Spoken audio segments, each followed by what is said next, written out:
Il n'y a pas à dire, la galerie de vilains de Batman est de loin la plus impressionnante et la plus charismatique de toutes. C'est d'ailleurs pour cela que la collection DC Nemesis d'Urban Comics est pratiquement entièrement consacrée à ceci depuis son lancement avec La Revanche de Bane, et aujourd'hui je vais vous parler d'un récit particulièrement poignant et dérangeant que j'ai eu l'occasion de lire pour la première fois dans les pages de la revue Batman à l'époque de Panini Comics, sous le titre Jekyll and Hyde, et qu'Urban a publié en album cartonné en tant que Les Tourments de Double Face.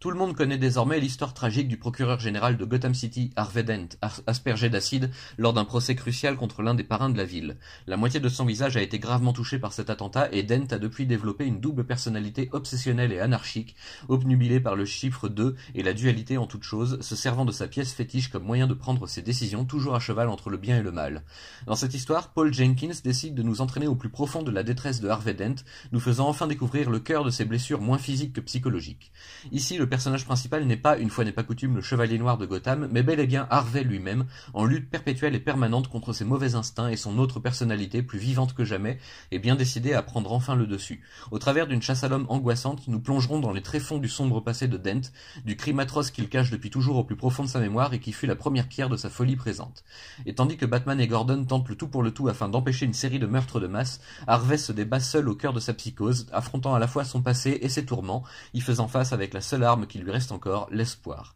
L'espoir que tout cela finisse un jour et qu'il puisse enfin trouver la paix et abandonner ce monde si douloureux qu'importe les moyens. Et lors de l'affrontement final entre Batman et Double Face, c'est surtout un combat entre la vie et la mort qui se joue dans le cœur de Harvey Dent, et même Batman ne pourra lui venir en aide alors que l'ancien procureur prend enfin seul la décision de sa vie qui le changera à jamais.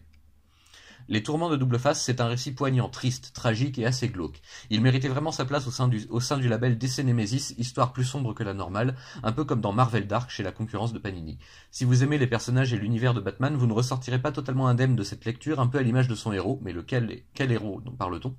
C'est ici le chant du cygne d'un vilain on ne peut plus charismatique et important du Chevalier Noir, l'un de ses plus grands ennemis et sans doute sa plus grande faute selon lui. Le dessin de Jay Lee rend un immense service au scénario complexe de Paul Jenkins, souvent mal compris par le grand public. J'aimerais pouvoir vous en dire davantage au sujet de cette histoire, mais il s'agit vraiment de celle que l'on doit lire par soi-même, pour comprendre comme il le faut, sans se faire spoiler ni gâcher le grand final. En tout cas, une chose est sûre, vous aurez peu lu d'histoires de Batman comme celle-ci dans votre vie, alors accrochez-vous.